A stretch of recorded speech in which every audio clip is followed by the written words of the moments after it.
वेगवेगळे कायदे असताना आपल्या इथे कमी पडत होतो आपण. तर या संदर्भात आम्ही एक पेपर सादर केला होता.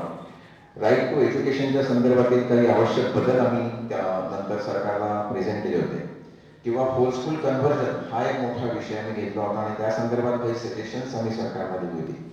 तर भारताच्या सार्वभौमत्वाला अजून असे बरेच कायदे आहेत जे अजून बळकट करू शकतात. या संदर्भातले अजून काही सजेशन्स आम्ही सरकारला देत आहोत. लँड ग्रॅबिंगच्या संदर्भातील जसा एक कायदा आहे त्या संदर्भातले काही सुझाव आम्ही सरकारला दिलेले आहेत आणि यात आम्हाला पत्रकार बंधू भगिनींचे सुद्धा बरेच सहकार्य मिळाले, जेणेकरून आपण वृत्तपत्रांमधनं आमच्या संस्थेचं नाव आणि घेतलेले विषय या संदर्भात नक्कीच वाचलं असेल.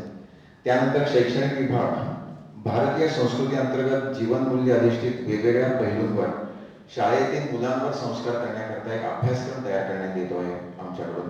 त्याच्यात सिंपल गोष्टी म्हणजे साध्या गोष्टी म्हणायचं झालं तर शेअरिंग इज केअरिंग जे आपण नेहमी म्हणतो, पण ते प्रत्यक्षात येत नाही हे मुलांना शिकवलं जातं. नागरिक शास्त्र असेल, सिव्हिक सेन्स असेल, या संदर्भातल्या काही गोष्टी आम्ही मुलांपर्यंत नेण्याचा प्रयत्न करतो.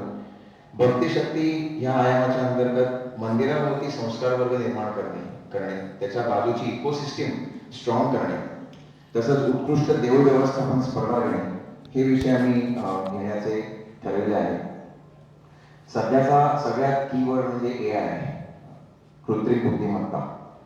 या नवीन युगाच्या अतिशय आवश्यक अशा तंत्रज्ञानावर आधारित माहिती संकलित करून आपल्या प्राचीन संस्कृतीमध्ये याचा उगम कसा आहे याचा प्रशिक्षण तयार करण्याचा आमचा प्रयत्न आहे. त्या संदर्भात आम्ही अभ्यासक्रम तयार करतो आहे आणि तो वेगवेगळ्या शाळांमधून मुलांना शिकवायला आम्ही काही व्हॉलेंटियर्स तयार आमच्याकडून करतोय आणि ते पुढे जाऊन शाळांमधून तो शिकवतील असा एक आमचा प्रयास आहे.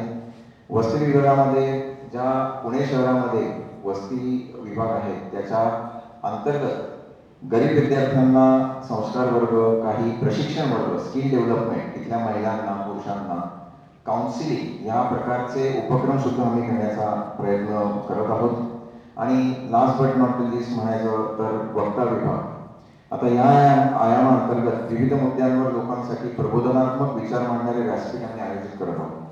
आज जे आपण जमले आहोत याचं शिवधनुष्य याच विभागाने खांद्यावर घेऊन आजपर्यंत श्री अविनाशजी धर्माधिकारी सर, श्री मयूर भावे, श्री दीपक करंजीकर सर यांची व्याख्याने आयोजित केली आहे आणि आज आपल्याला प्रत्यक्ष श्री चारुदत्त आपले बुवा यांना ऐकण्याचं भाग्य लाभलेले आहे.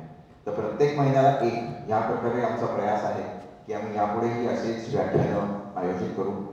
आज संस्था एका वेगळ्या कक्षेत प्रवेश करत आहे आणि हे सगळं शक्य आहे ते लोकांच्या सहभागाने.